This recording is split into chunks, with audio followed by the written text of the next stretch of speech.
y'all, it's Kiera, and welcome back to another episode of Wind Down the Weekend Season 2.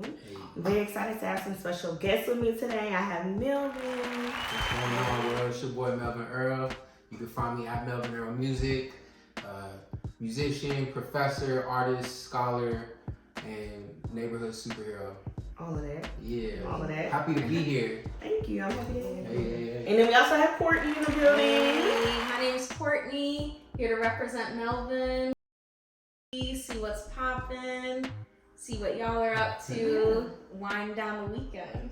I'm glad to have y'all coming all the way from West Lafayette. So today we are actually drinking on Earl Stevens wine. For those of you that know, you know. Cheers. It's a little inside. Eye contact or it don't count. Hey. Cheers. I'm dead. It's like that. We don't do that bad luck. Good juju only. Yes. You spreading good juju to the viewership. Yes. And you said this is your first time trying it? Yeah, this one. Now I've had the Moscato. He's known for Moscato. This is good. The Moscato will take you for a loop. Yeah, that's I'm some not fun. gonna hold you. It low-key got some kick on the back end. You know, this ain't no wine review channel, but it starts off real smooth, but then it finishes like a whiskey or like a bourbon. It has a little I burn. agree with that. Right. Yeah. I would say it doesn't leave a taste in your mouth. Nah. No. It's not real. really. It's smooth. It's just strong. Yeah. It's 15% alcohol, so. It's gonna handle business. Yeah, it's not 7. Right. Not no juice. So we are going to do a quick icebreaker. So for those of you that have never played before, it's called University of Dope, which is a game. You can find it at Target or online, but essentially it's a party game about hip hop, rap, all of that. So we are going to ask a couple of questions, get some answers, and then we'll get into our topic for today. You got to rock the stage with only one. Choose your height man. Split Star, Flavor Flav, Fat Man Scoop, or Lil Jon. Oh, those last three though. Look, I'm going with Lil Jon. I don't know about y'all. I'm gonna go with Flavor Flav because Flavor Flav was smashing French women on VH1 before it was cool. And he's a musical genius and he survived the crack era. So that's real. it's like everything here is good. Lil Jon obviously my favorite. Yeah, Lil Jon. Fat Man Scoop is amazing. Fat Man Scoop, Timberland. Okay. So we get to it. I would say marketing wise, Mhm. Lil Jon. I Lil feel like Jon. he's probably the most culturally relevant person right now. Yeah. But I personally do like Fat Man Scoop. Like he made a lot of like Missy Elliott songs. Hey. So choose the best movie for the culture from the following. Dead Presidents. B. Menace to Society. C. Baby Boy. D. Dope. I'm gonna go with C. Yeah. Baby Boy. Amen. Yeah. On top. Come on, Jody. Look. I would agree that I would say that's the one that's most still prevalent. That's the Is BT he- plays it every year. Yeah. I really like Literally. Dope, but honestly, after I saw it, I never watched it again. No, I heard nothing It's a about one it. time. It's kind of history. Yeah, that's true. Yeah. See, all right, so I'm gonna break down Baby Boy because I went to the University of Southern California where John Singleton also went to school, and John Singleton's also an LA native like me. So, like culturally speaking, you say of the culture, right? I'm Filipino. I should have no say on Black American, but I grew up in Black American space. But I say this to say, like John Singleton went into that movie specifically saying, I want to make like a movie that Black folks in every hood across America can relate to. And even though he said it in South Central, and Jody's a very relatable character, and so is his mom. My name's Melvin, by the way, if y'all didn't know. Melvin's the best character in Baby Boy. He had a garden. He's a reformed gangbanger. Changed his life around. Now you got a fine woman with a son who won't leave the house. But that movie like touches so many cultural motifs that so many people across this world can relate to. Yeah, that's real. Yeah. And I feel like it's the movie that we quote the most out of all of them. Like, you just randomly quote random aspects of that movie. Or, like, on Twitter, there's always a random debate referencing Baby Boy. You heard the most recent one? Jody's the villain. It's not Snoop Dogg. Whatever Snoop Dogg's character is. Jody nigga's the villain. Jody's the villain. I would probably say runner-up would be Menace to Society. Right. Mr. Society was good. Dope was so cool, but no one talks about it. No, really. and I feel like it's only relevant to like younger people. Yeah. In that Versus time Baby period. Boy goes across all generations. Right. Like you could be 12 and I'm sure you've seen Baby Boy. Right. Like Baby, not Baby Boy, BT plays it like Right. 3 times. It's But it's pro- a classic. Like I feel like even years later, Dope won't be No. what Baby Boy is. Nah. No, it's not Yeah. possible. Nah.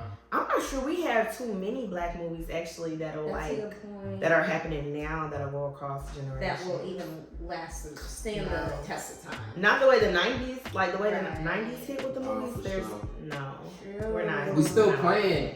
We still playing Love and Basketball and Brown Sugar. Right. You know, The Wood and like Right.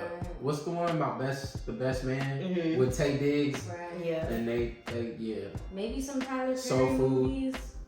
Some of these. Yeah. Some of those is problematic though. Yeah. All of them are problematic. Look. Choose the best from the following: A. Paul Wall, B. 8 Ball and MJG, C. Slim Thug, or D. Big Crit. Okay. You got yours? Yeah. Okay, yeah. I was like, I don't want to influence anyone with my opinion. Yeah, Slim Thug. And then Paul Wall for me would just be a close second. Yeah. It's just something about Paul Wall. But thanks, y'all, for Mine's playing. Big Crit, by the way. Big Crit. Oh, I didn't know you didn't say it. You good? Was it really? Yeah, I like Slim Thug. Slim Thug's doing a lot right now as far as like entrepreneurial goes. Paul Wall's killing it. A-Ball and MJG, Stay Fly is my favorite verse. Yeah. But Big Crit, man, like something about, I don't know. When you and also if you ever meet anybody from Mississippi, they will ride for Big Crit. True. Like I would say he's still relevant too. You know, just to me Well, yeah. personally, you know, I would say out of that 4 we were given. You I don't know, Like, he there's is- no disrespect to his career. he's my but favorite he's rapper out yeah. of those 4. Like Yeah. real MC, right? He was like a double XL freshman alongside Kendrick Oh, Lamar and what? Nipsey or around the same Oh, time. he was. Around was that same time, yeah. 2000. What Like year if were they? Nipsey was 2009, and then like Kendrick and YG for 2010, I think Big Crit is in the same class as like YG and Kendrick, but don't quote me on that. I could be wrong. Mac Miller's also in that class. Yellow Wolf. Right. I think it's 2010. Well, that was back 2011. when Double XL meant something for real. Right. The music game watered down right now anyway. Right. But Big Crit, Returning Forever, looking like a layup. Yeah, I love Big Crit. Featured Melvin. I'm getting up for real. Hey, You Crit, gonna get that poppy? hey, Critter, if you see this, bro, man, let me know. We're gonna make it happen. I don't even gotta be on it. I'll just produce it. You know what I'm saying? Whatever you need. Whatever you need. So we are going to get into the main topic now. So today we're going to talk about mental health. As we know, it's a really important topic. It's something that all of us are not necessarily struggling with, but we all deal with in some capacity, whether negative or positive. So we just want to get into the details with that. So our very first question is, do y'all think that mental health is like a buzzword or like a trending topic right now? Or do you think it's something that's like substantial in here to stay, like we're talking about it and it's going to forever be relevant? I was about to say that because I was about to ask you, how do you define mental health? What is the first thing people think about? Because there's a lot. You know, you use the DSM. It's a big ass book. That's a thick How book. would you Nah, define bro. it to you or to just the general I people you mean, interact with? That book yeah. was a stripper. I'll be tipping. Look. No, I'm just playing. That shit thick though. And I would say it's the state of your mental capacity at that given time, and then ranging from, you know, your absolute worst to your best moment. Like, where does your mental health range? That's how I would define mental health. Okay. Cause I feel like you said, it's a scale. It's not like, oh, your mental Right. health is when it's this, or this is what mental health is. It's like, Right. it's a number of things. So what would you say? Yeah, I mean, I think mental health is a buzzword, but it's also an important buzzword, just like exercise or like, I don't know. Nutrition. Yeah, Yeah. like it is important. It is relevant. I think that people are throwing around mental health language Right. and misappropriating or misusing the language. That's real. Like gaslighting has all these new definitions. Right. And like I've heard that so many times. That's gotta be boundaries. one of the most searched I'm over words. it. boundaries is a buzzword that gets thrown around. Motherfuckers be talking about boundaries, but don't know how to set them No, nor respect them. You know what I'm saying? Like whole time be cheating on their person, but then like be talking about, no, I'm just setting boundaries. You shouldn't be in my phone. Like, bro, you not righteous. You know what I'm saying? You're not righteous, bro. Right. But yeah, no, there is like an element that like the general public participates in this because all of a sudden it's cool, right? Because like if you think about the older generations, they didn't go to therapy. No. Nothing like that. But I'm in therapy every week, like. Dang, that's one of the questions too. Yeah, we get to that. But yeah, I'm a proponent of mental health because to answer Courtney's question, like if you was to ask me like how I define it, Right. I think I'm gonna define it like by explaining the explanation, if you will. But like to me, working on your mental health is the same thing as like taking a walk every day or like eating right, getting enough sleep. It's one of those things that you gotta be proactive and honestly think about in order to make sure that all of your like energy and chi and chakras are flowing in a positive manner. Right. Because if you neglect what's going on in between your ears, it could just be bad for everybody, your relationships, all that. So it is important, but we gotta like. I'm glad you mentioned that where it's a proactive thing because another buzzword is manifest. Right. Everyone's like, I'm a manifest this, this, and I'm do that, and it's like you gotta put in work. You have to actually put intention behind what it is you say you want to do. Because really, at the end of the day, the crossroads gonna be come between do you want it or you don't. Right. If you want it, you're gonna find a way. If you don't, you know, time's gonna pass you by. Like, not to bring this to the church, but the Bible says faith without works is dead. Right, so it's like we're not passively manifesting anything. Really means, you know what it actually means. Like how it's been thrown around the past couple of years. It's like manifest what? What is you doing every day? You sitting on the couch, right? I'm manifesting.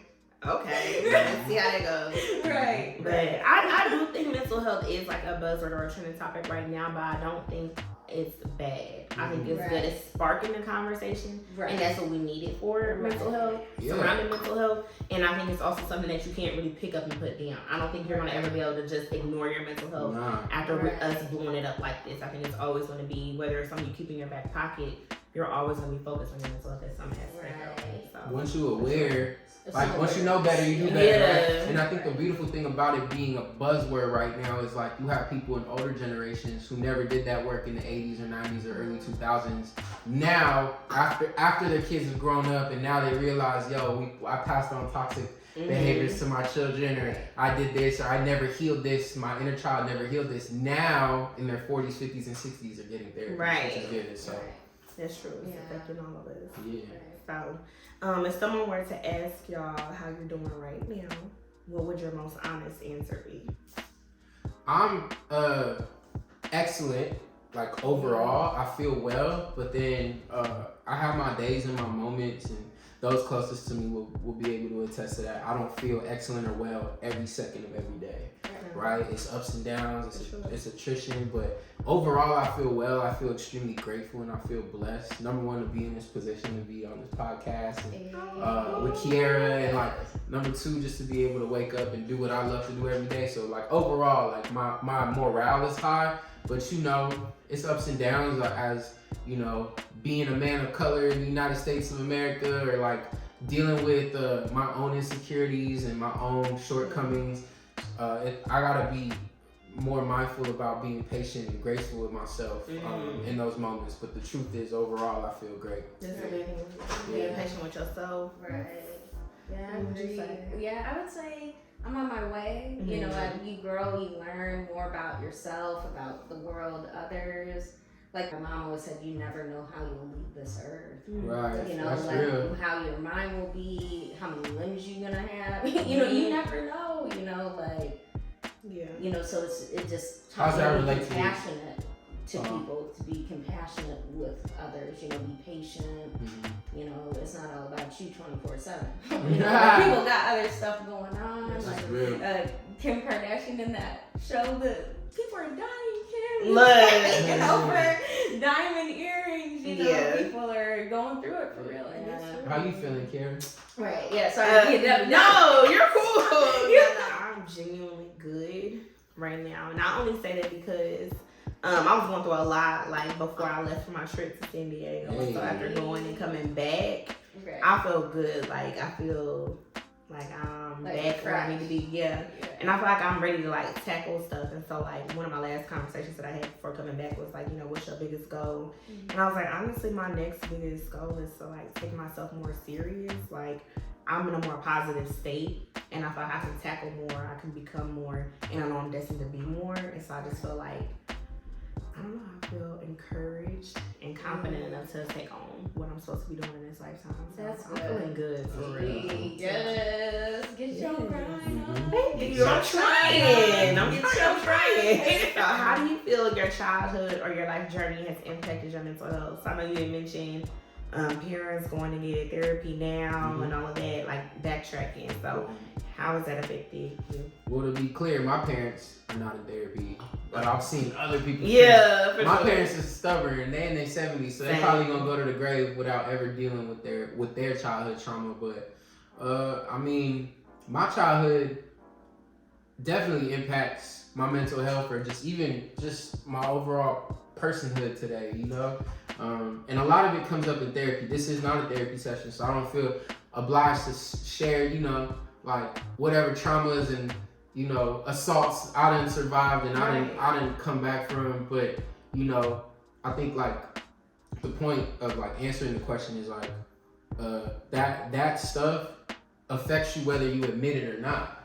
Like whether you even open enough to talk about it or not, there's until you actually do the effort of like processing and trying to resolve it, it's just gonna like live in your skin and for like a lack of a better way. So like, and there's a lot of us just walking around with unresolved trauma, unresolved childhood needs, dependency issues that were never met, or even the good parts of our childhood, right? We still are either yearning or searching or like go for things that are familiar to those good parts of our childhood too. But yeah, if you don't deal with it, it'll consistently pop up in your life. Yeah, it will.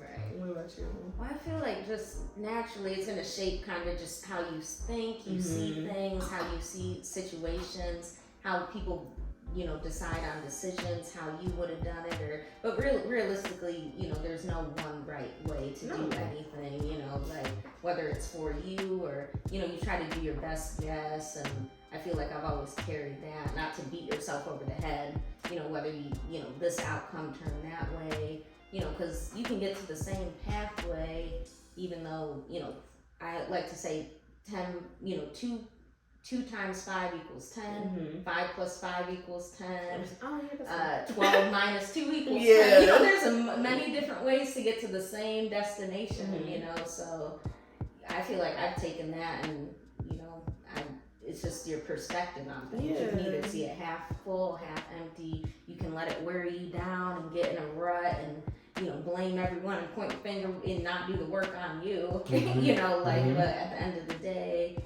it's really how you see things. So I feel like I've been at least blessed in some capacity to acknowledge there's different ways to view things, you know, have an open mind, you know.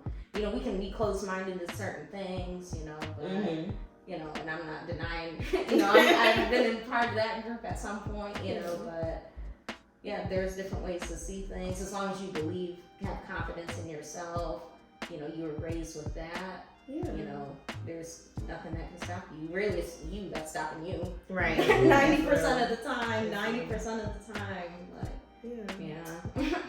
I would say not maybe, but I would say in terms of my childhood impacting my mental health, it affected the way that I process things. And I didn't notice that until like, you know, maybe a year or so ago, when I'm like, dang, I really process things the same way I did when I was a child.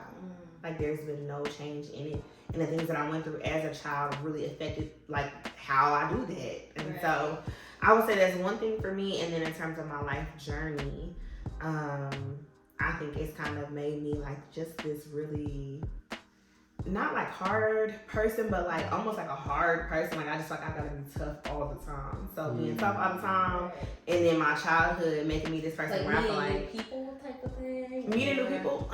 No, or maybe. Or just how you handle situations. How I handle situations. Okay. I'm tough on myself. Okay. And so I'm like really tough on other people. And it took me a minute before I realized that, but I was like, you know, if you got these type of standards in place for yourself, imagine what that's doing to other people. Like your standards that you have placed on men based off of the way that you get down. So yeah, it's definitely made me I feel like a tougher person, and it's also challenged the way that I process things. Like sometimes I wish I could just wrap things up quicker like everybody else, but I'm like hold on to stuff. I'm like I don't want to be naive. I like to marinate or what's the word, ruminate. It's like I'll think about it from different angles and think about it. I feel like things happen to certain people for a certain reason. You know, like what was this purpose for that interaction, or for me to take it that way? Because most of the times people you meet are a mirror. You know, it's something you're supposed to learn about you. It's not really about them. Well, you just hit me with that, actually. You really just hit me with that. It's a mirror. It is. It's and not that's really real. about them or the situation. For something that triggers you or sparks imagination or sparks thought in you, that was a message, you know, for you to pick up. You know, it's not 9 times out of 10, if you triggered by some shit or like that somebody else is doing, they not even thinking about it. No one is. There's too much going on. They're not even worried about you. You be for real. We be feeling some type of way about how other people's behaviors are, whether it's to us or just in general. We be feeling some type of way, but trust me, they not thinking about you. No. That's the thing of like anxiety. I have compassion for it. I understand the, you know, what's associated with it, but I've never been able to wrap my head around it as far as like people thinking about me. You know, all the time. I've just never been that self-conscious or conceited. You know, not saying people that are anxious or conceited, but I've just never, you know, people not thinking about it as much as you are. Like, absolutely. So, if you all are comfortable, don't feel like you have to answer the question, but what are some of your triggers? Passive men. Bitches. No. Yeah, for real. Passive in what way? Like I grew up with a lot of men. I think this is like an issue in communities of color. I can only speak from my Filipino American cultural perspective, at least the household, but I see it in like my partners, you know, who aren't Filipino, who grow up with like a lot of men who take like the back seat in their families or their households and kind of allow the women to run the show. And there's no, like, I don't have any like say or perspective or anything to offer on like whether or not a household should be more ran by the men or ran by the women. I just think that men should have a little bit of backbone. I think your women will respect you more, or the women around you will respect you more, if you are able to articulate your needs, your wants, and your desires without kind of just being like, oh, whatever you want. Or if some bad shit happens, taking a backseat role and allowing the women to kind of like take over. That was kind of my situation growing up. Like my mom and my sisters did a lot of the emotional labor, even a lot of the physical labor, the real talk, driving me to and from places. But I just feel like I didn't have like a solid, and I love my father, by the way, but I didn't have like a solid depiction of like a man necessarily. My dad is very passive even to this day, and it works for him, right? Because my mom is an alpha woman. She likes making money. She's a hustler. She goes out and gets it. But I always had to ask myself, what type of man do I want to be growing up? And I said, I don't want to take a backseat to my woman. Like, I kind of want to take lead and initiative in my relationships. So, for sure. Yeah. So passive men is a trigger because that also opened up. We don't need to get into like the trauma that comes with that, right? Or like the real, because that's what I do in therapy. But you know, like having passive men in my family has created a lot of like, just things are just out of whack. There's no order or balance. It's all It's all one way, you know. So you feel like you're more like a traditionalist when it comes to like gender roles? Yeah, because I was going to say even that could apply to, you know, just outside of gender, just of people. You shouldn't be a people pleaser. Yeah, you know, that's real. So, you that's know, not deep, okay?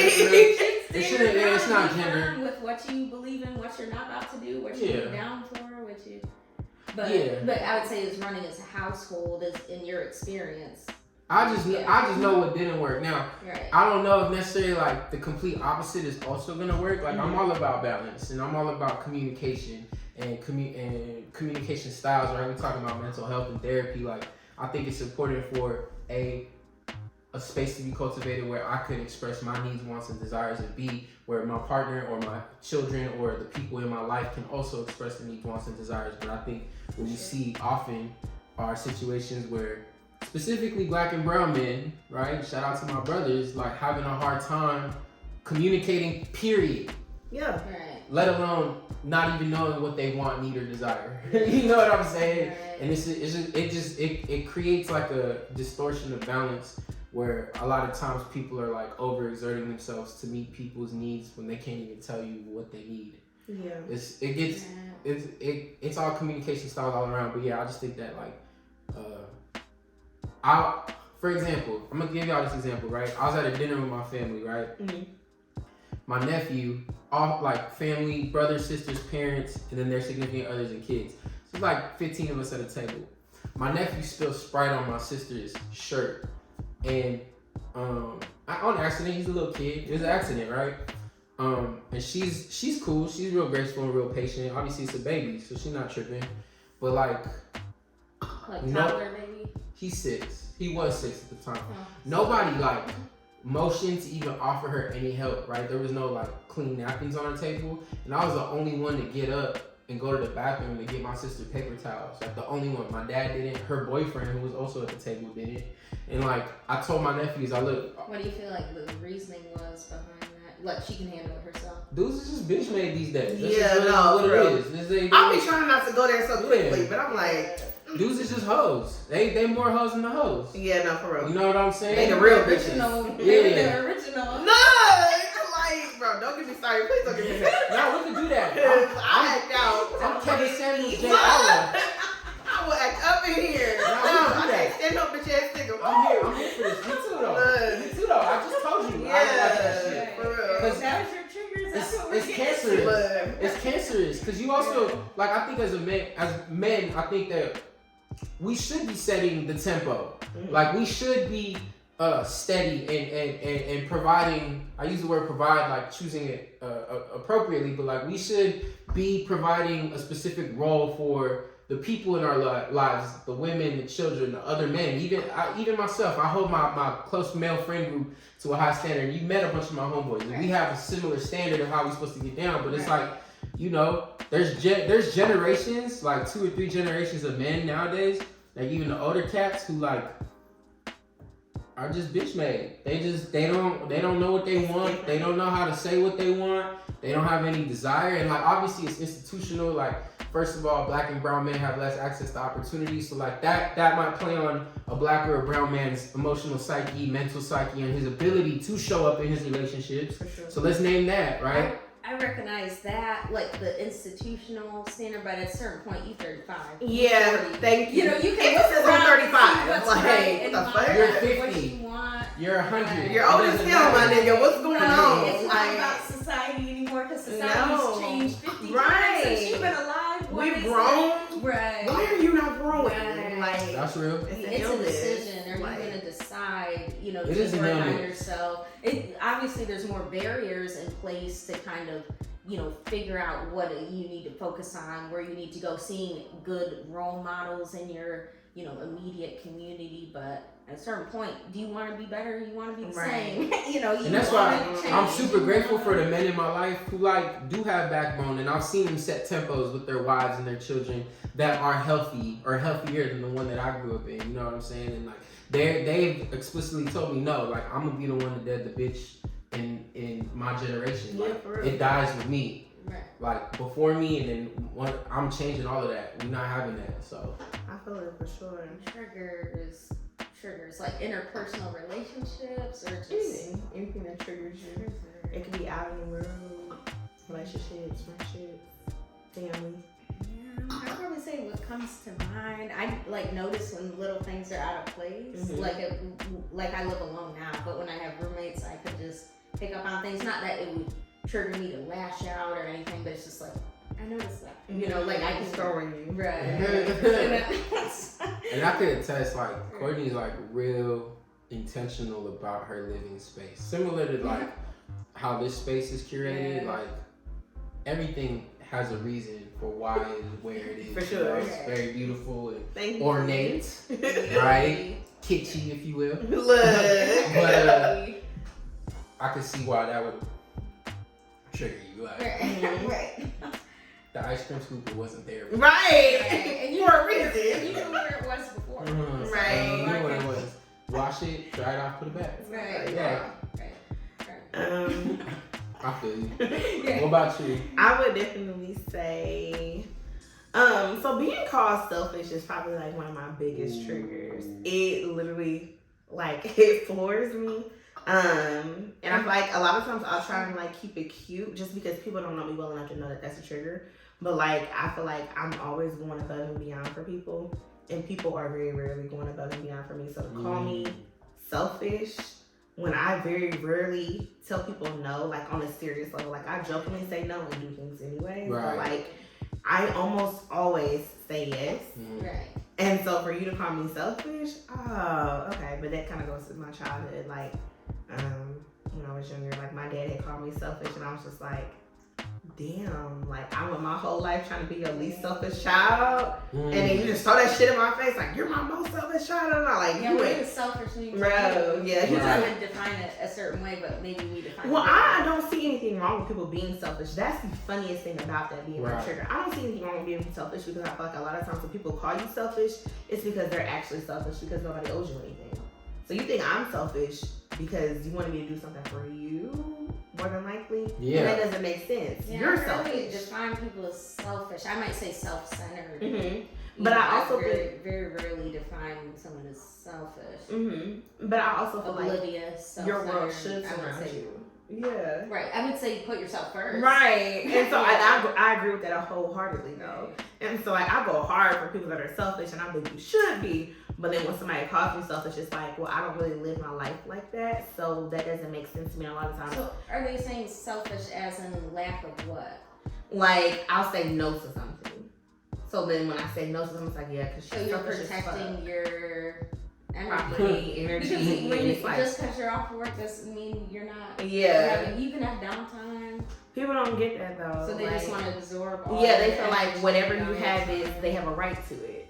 Right. I got a good example. Yeah, What as she's a talking woman, about. Like, it's good you're setting boundaries. They don't want you to have a boundary. Right. It's It's having that boundary. So I know somebody I really love and grew up with who is in relationship with somebody who cheats on them like consistently, right? And they have children, and they've had kids. Like this person has children out of wedlock, right? And she has told me to my face, like, just pretend like nothing happened. And when I tell her that, like, I can't do that because Right. it's morally and ethically goes against, like, my standards, Right. she's like, well, you're selfish. I just want you to be able to put on the front for my kids. Don't. What does she mean by that though? Like you're not being compassionate towards my situation. Well, because I've Is told that her. what she's trying to say? Because Yeah. I feel like selfish is just a, the Yeah, go-to I'm word just like, you're for what going you too really far. trying to say. Yeah. Because I would define someone as selfish. That's a word I barely use to define someone's actions. And it's overused though in Right, society. right. But I like what Kiara Right. said. I think she's being selfish. Yes. She's asking me to change my moral and ethical compass to be okay with the fact that she's getting dogged out because she would rather diminish it. Like she's even sorry she even told people that she's getting dogged out. She's at a place because she's a victim of abuse. So she's at a place where she don't even want to like acknowledge. She's in the deep denial, right? And I'm not in denial. I'm the kind of person that's like, yo, where's a spoon? I'm like, yo, this is what's going on, y'all. You know what I'm saying? Like we should address it. We should talk about Bring it. it to the table. Instead of neglecting it, you know what I'm saying? Let's process it. Right. I would say what she means by the word selfish, because it's not the word selfish. Like you said, people use it loosely. It's that, why can't you meet me where I'm at?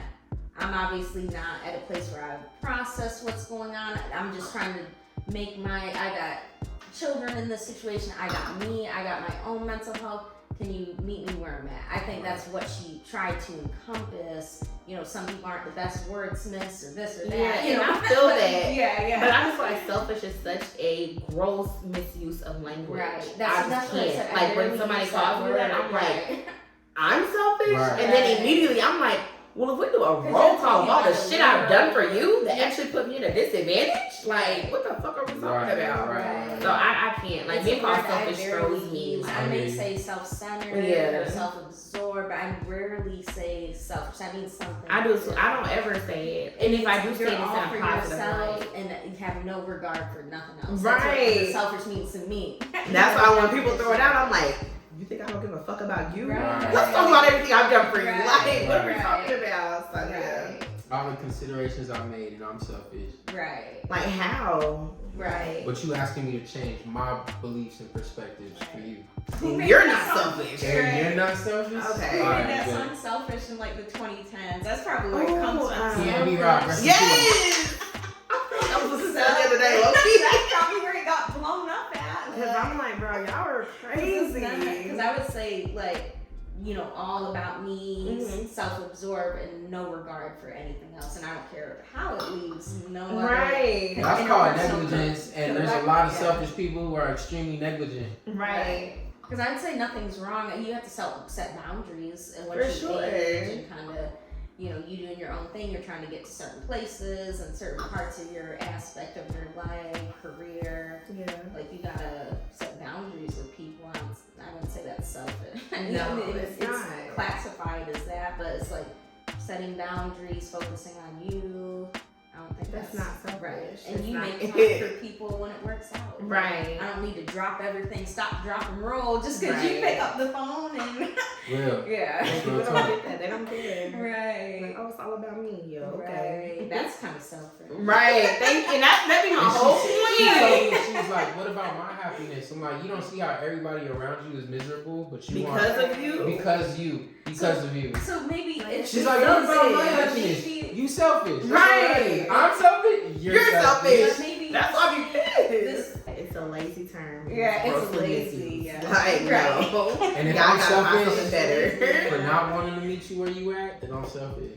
Because I can choose, Right. I can choose not to meet you where you at because it's beneath me. Right, and I'm Thank not saying you. saying you need to, but maybe Yeah. that's what she's asking. Yeah. She's actually Right. using that terminology. Yeah. What she's I can see that. I'm still Right. not gonna meet you on that boat. No. Right. I don't think That's so. not right. So unfortunately, we lost the last moments of this one down due to technical difficulties. But big shout out to Melvin and Courtney for coming out. Be sure to check out Melvin's music linked below and enjoy this short snippet of his song Favorite, which is out now on all platforms. See y'all later. Headed for me on a beeline. Got it on her, she don't need mine. Yeah. Make it back before the street lights. Talking over tea time. Running pretty Ricky, shawty be mine. Go ahead, relax, mama recline. Yeah. She asked me, can we rewind? Girl, that's for sure. And I'ma do my thing in that feline, you know. And we gon' run it back 2 or 3 times, you know. Yeah, she told me I'm a favorite. You better believe it. All this love that